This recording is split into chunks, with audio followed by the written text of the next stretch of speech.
The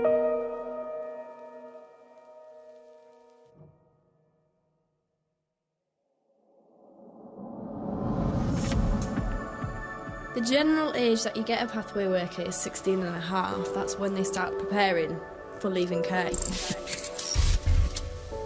Pathways is the transition into adulthood usually from when you're 16. So then when you're 18, you're more prepared for adult life, so like working, living independently and managing by yourself. I think it's having the stability of because when you leave, you still have people there, but you have the stability of them there every day in, day out.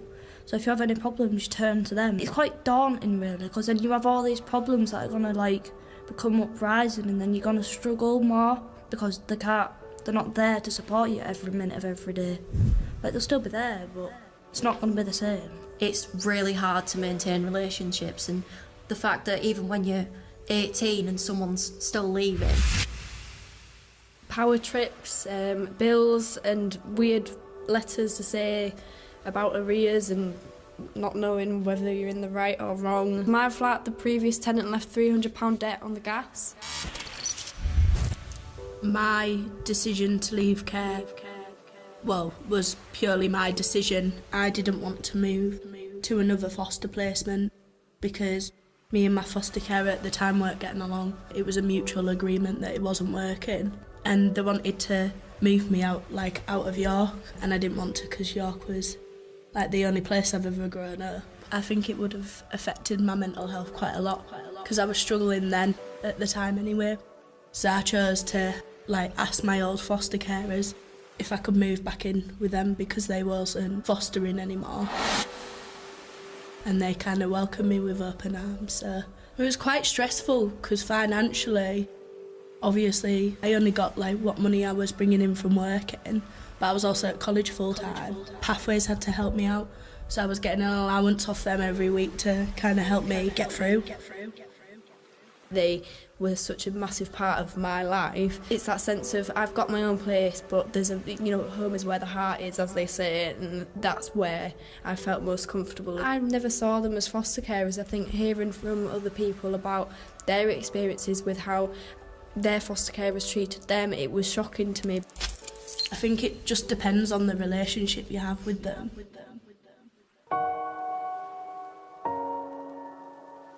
We have dreams and aspirations.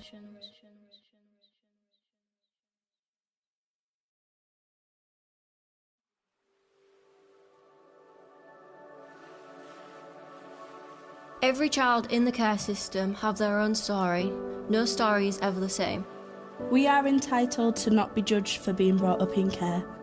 I believe that the care family are some of the wisest people you'll meet, to have battled through life's darkest hours and to have continued to fight.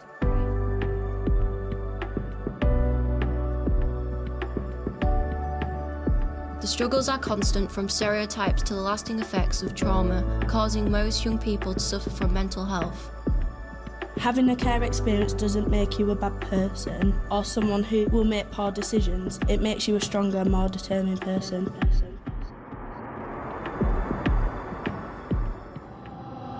Not all children and young people in care are the same and aren't all trouble causing, but want extra love and support that we haven't yet been given. Welcome. Welcome to the 1%. The work you see tonight has been created by care-experienced young people On different stages of the care journey. The media often portrays children in care and care leavers As weaker or underachievers We believe the care family are some of the wisest people you'll ever meet. We are here to make a movement, so help us to be the movement.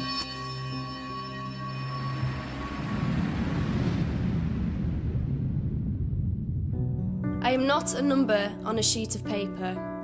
I'm not a statistic. I am not a negative headline in the news. I'm not another story in the media. I am not a file or a case number. I'm not a stereotype. I'm not stigma or attachment issues. Or mental health. I'm not dreamless. I'm not hopeless. I'm not written off already. I'm a person with a story. Starting out on my own journey. I can make my own decisions. I can be positive about the future. I have hopes and dreams. And aspirations and things I want to achieve. I can go to college Or university. I can believe in myself. I can get a job or start a career. I can be independent. I can be someone. I can go somewhere in life. I can achieve all this with help and support. So if you give me the opportunity, I can rise. If you give me the support, I can grow. If you listen, I can feel heard. If you care, we can accomplish great things. Let's replace limitations with positive expectations. We have dreams and aspirations.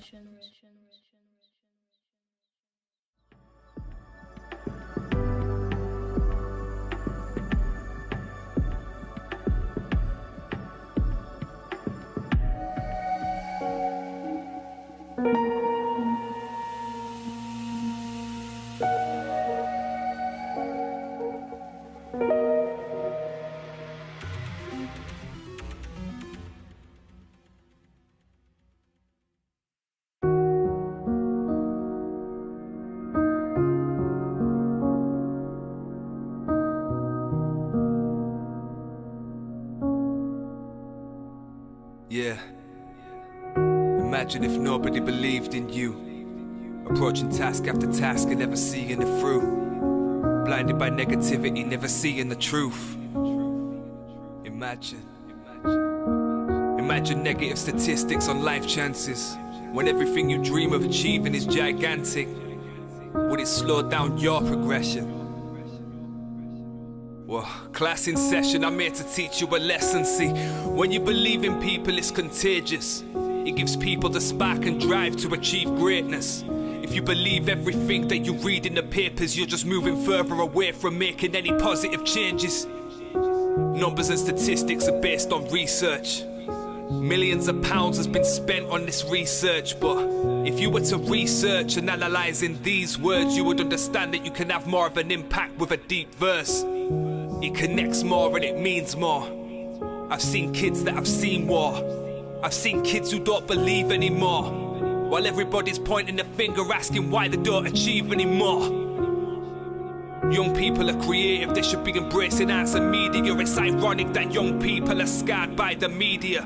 Ask the people in the offices why they don't believe in you.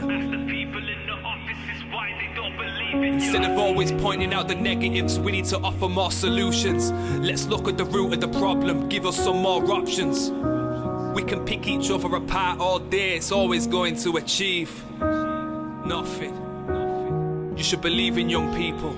Believing allows them to rise, nurturing their progression one day at a time, and you might just see a new light and be surprised.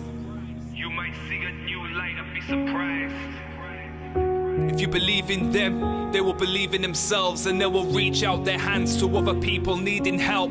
They will start to support others and treat other people with their backgrounds like sisters and brothers. We need to create a positive cycle that repeats itself. The impact is evident, it speaks for itself. Make them see you can achieve and do it well, and allow young people to dream just like everybody else. We can achieve like everybody else. Allow people to dream just like everybody else.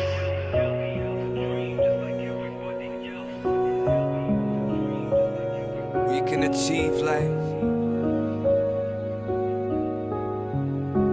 We can achieve like everyone else.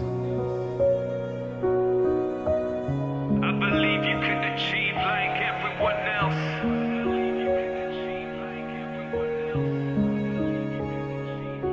Everyone else. Just like everyone else. Just like everyone else.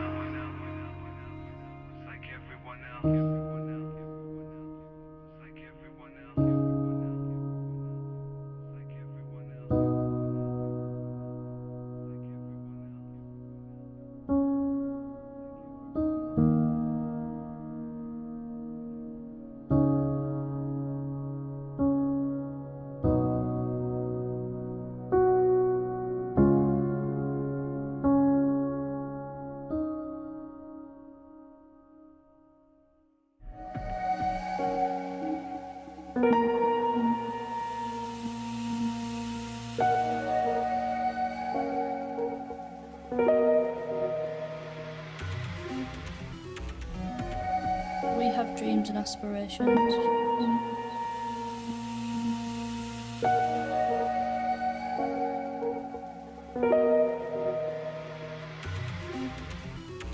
We have dreams and aspirations. Over several months, Care experienced young people from York, all of different parts of the journey from care to independence, worked in co-production with inspired youth to produce a spoken word poem through the eyes of Care experienced young people. The Culmination is a film featuring Sam, A character we created through creative workshops. who is on the path to independence. We visualised the film to share at York's first ever mediale. And we are proud our film and our voices are being showcased alongside artists from all over the world. We set out to create a film for Mediale that truly gave our voices a platform. A platform to be heard. With the aim of sparking an open and honest conversation About the challenges facing care experienced young people. And what more society can do to support young people leaving care and help ensure positive outcomes, supporting them towards reaching their aspirations.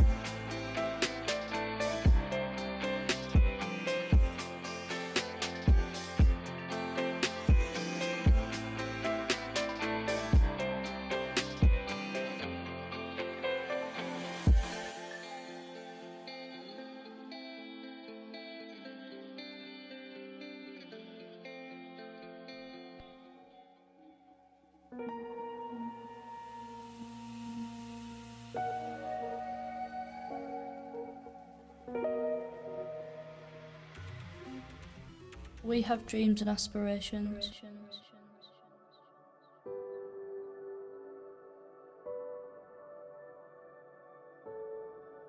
Hi, I'm Lauren. Hi, I'm Ellie and I'm 15 and I'm from York. Hi, my name's Jade. I'm 20 years old from York. My name's Shelley, I'm 18 years old. I've lived in York all my life. I've got my own place and I work full time. How would you describe yourself? I don't even know. How would you describe me? I'd describe you as quite bubbly. I'm a bubbly girl. I'd describe myself as a bit eccentric. Is that the right word? What does that mean? I see myself as a kind, caring and bubbly person. I'd say I had my head screwed on because I know what I want in life. I would describe myself as a coffee addict. That's true though, I am a coffee addict. So I'd describe myself as quite strong. I've been through quite a lot, and to say that I have come out of it quite well. My approach to life is taking life day by day because you never know what's going to happen. I would describe myself as a outgoing, selfless, average girl. Just, chilling. My approach to life is just to get on with things and adapt to whatever life throws at me. I'm resilient. I'm influential. I like to help other people. My motto in life is you're here for a good time, not a long time, so don't waste it. Quite passionate about education and helping. I love helping people. Oh wait, okay. My motto is, My skills and talents are that I'm a confident, outgoing person. No. Oh wait, is it? What drives me is to be the best person that I can be. My motto is, art washes away the soul, the dust of everyday life, by Picasso. I am passionate about being open and getting everyone's voices heard.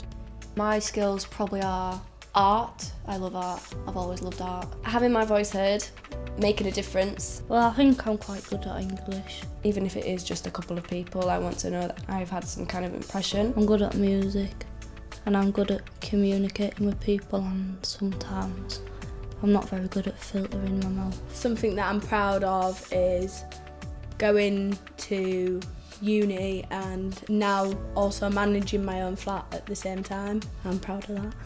Going deep sea diving and doing my diving exam so I can dive for a year.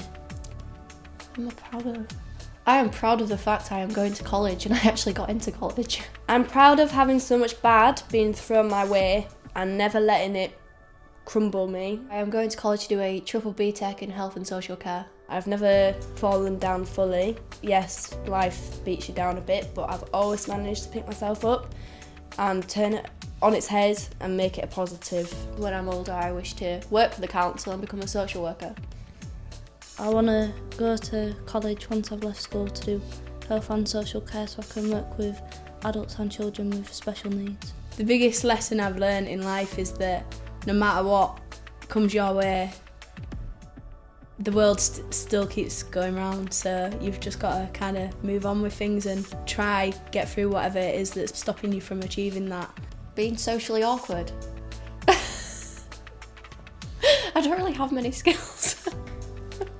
My skills and talents are that I'm very confident in most situations. I feel like my skills are being able to talk to a very wide audience. My biggest achievement is finishing college that I did a course in outdoor adventure sports in. I've done a lot of conferences where I've spoken to professionals and adults working with children and young people that are in care or in that kind of remit. I've been to Parliament 3 times, which is a great achievement for me. I think I was very professional on my journey there, so that's a good achievement. I went to Romania for a week with school and I worked in an orphanage with adults and young adults with special needs who just live in the middle of nowhere pretty much. My biggest achievements are that I've got my own place and that I'm able to manage this successfully, because I know it can be quite difficult. It was really moving because it makes you realise how much you take your own life for granted. My message to the world is that everyone is entitled to have a normal upbringing as possible. My message to the world would be just to be yourself and do what you want to do. I don't know. Don't be afraid to be yourself and to be different and to step outside your comfort zone. My message to the world is that nobody's the same. I got involved in the 1% project because I worked with Kev and Liam to do the Aspire to More project, and I had loads of fun with it, and it was great to see how far that project came. I got involved in the 1% project because I wanted to make a difference. I was quite interested to see how far this one would come. I got involved in the 1% because Inspired Youth were running it to start with, and we've done a lot of projects together. I got involved with 1% because I like working with Kevin Liam and I like to make a difference. It's just another way of getting people in care's voices across. It just makes people think more carefully about the words and the actions that they choose towards people. Projects like these are important so that you can address stigmas. Projects like these are important because sometimes a young person's voice isn't heard because they don't have the accessibility to do so, there isn't enough funding, or they just can't simply access it. Having this project means that it's more inclusive and it sends a message out further. The 1% is a project that helps give people from everyday society an understanding of what it's like to be in care, and then going on into independence before the average person actually moves out of their family's house, and just how they deal with their life. I think it's important because everyone has a stigma on people in care, and it's not always how people expect it. Like, it's not always like what Tracy Beaker is on TV. It's totally different. Although there are negative statistics within the media, we as care leavers can still go on to achieve. We're not a number, and we are living proof that success is a choice and it can be achieved. I think a lot of the time people think that it's the child's fault that they're in care, and a lot of the time it isn't. And there's a really big stigma on children just being troubled and naughty. But you're only troubled and naughty if you don't let the help that's being given affect you and accept it and try to move on with life. I believe the world looks at care leavers, another number, another statistic that a care leaver is going to go down the wrong path, they're going to end up in jail. I hope the project achieves to change people's minds and the way that they stigmatise children and young people in care. We can really have some sort of knock-on effect and make people aware of what it's like to transition. I've enjoyed the fact we've done so much together, and it's just another project that we're all passionate about, and we all want to get out there as soon as possible. So I think care experience young people are viewed in society as unable to achieve as much as another young person. I think they are looked upon lesser in society. It just felt right, everything fell into place, and don't get me wrong, it's a struggle, but I've managed, and I am where I am now, and I'm happy. So for me personally, I like to prove myself as a very, I'm a very able person, and then hit them with, oh, by the way, I'm a care leaver, because usually the reaction/response is, oh, I wouldn't have guessed that, and then it's a bit like, well, why? What did you expect? You need as much support as you can, because it's where you're starting out. It's like where you're going through your journey to independence, and you're going to need the most support then, because you don't have your parents there necessarily to support you. 1 in 5 young people who are a care leaver ends up homeless or on the streets after the first 2 years of moving out. I think care experience young people should be viewed in society as young people that have been given another chance.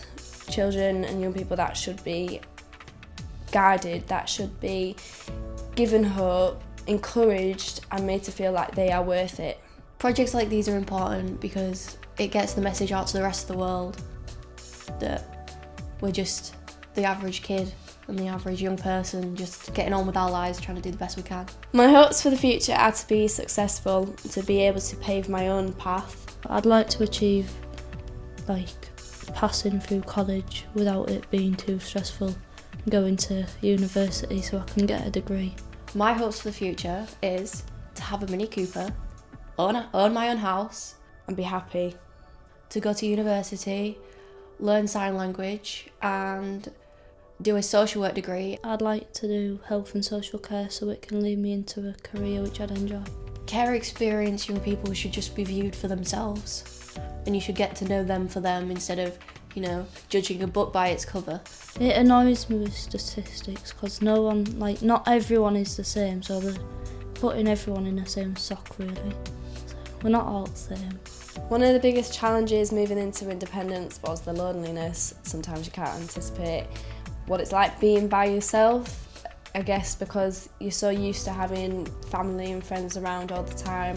The biggest struggle with living on your own is probably money management. Literally, just looking after yourself, feeding yourself, clothing yourself, washing everything, getting yourself up on time. If you're stuck inside all the time because you don't have a lot of money, then sometimes that can make you feel down, and it's about finding the best way to tackle that. It's that daunting feeling like, oh my God, this is me now.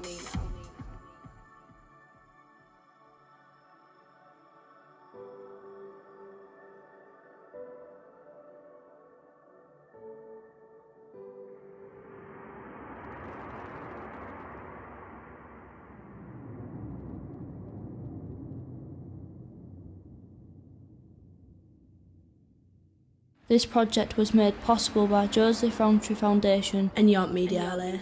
We have dreams and aspirations. We are proud to present the 1% spoken word poem and film.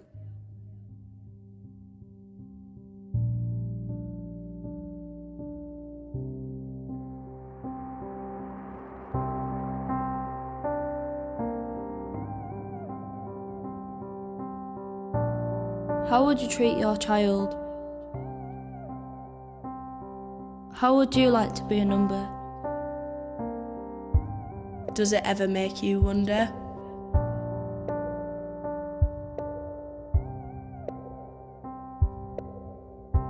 How would you cope with feeling choiceless, voiceless? Sometimes I feel like a drop in the ocean, tossing and turning in a sea of emotion. Home life became disruptive. Things got bad and erupted.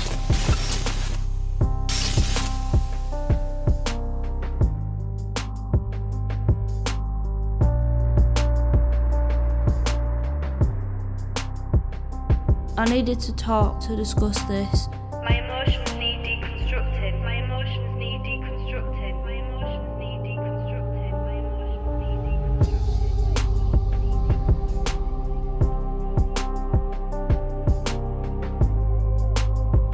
deconstructing. Aimlessly floating around in my bubble, losing all the pieces of my puzzle. Life became hard and I started to struggle. You have to grow up fast on a sinking ship. I wasn't equipped to be thinking quick. I felt like a burden, life was uncertain. Just because I'm in care, it doesn't make me a bad person.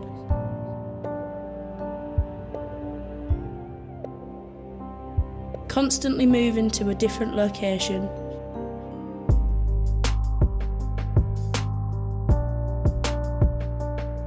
The impact of trauma took a toll on my education.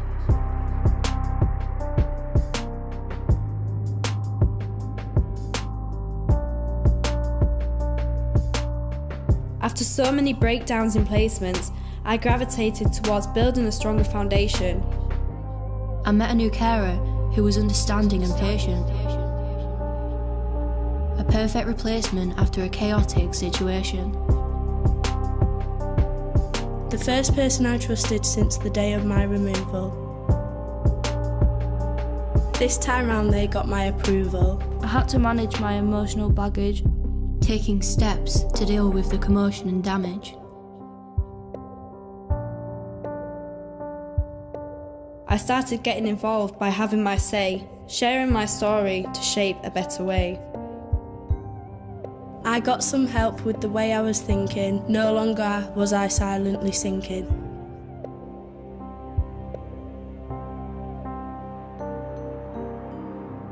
Finally, I was keeping my head above the water, feeling more positive and turning a new corner.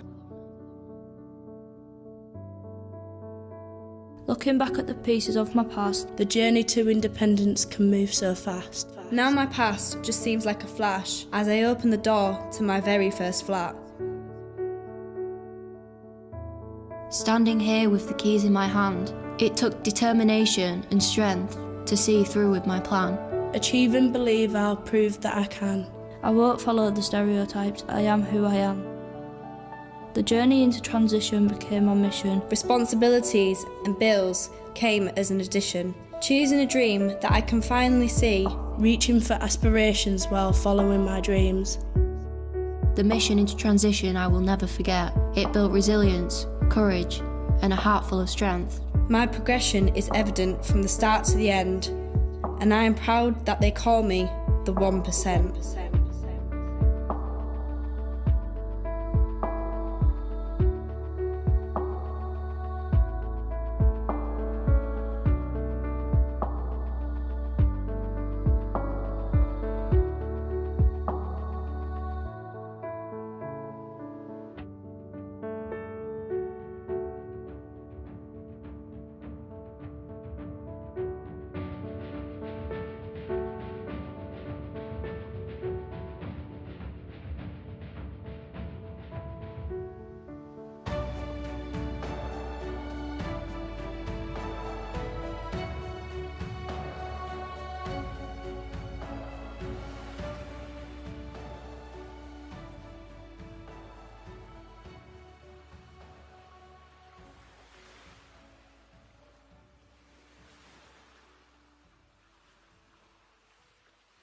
That's everything that I want in life, to be settled.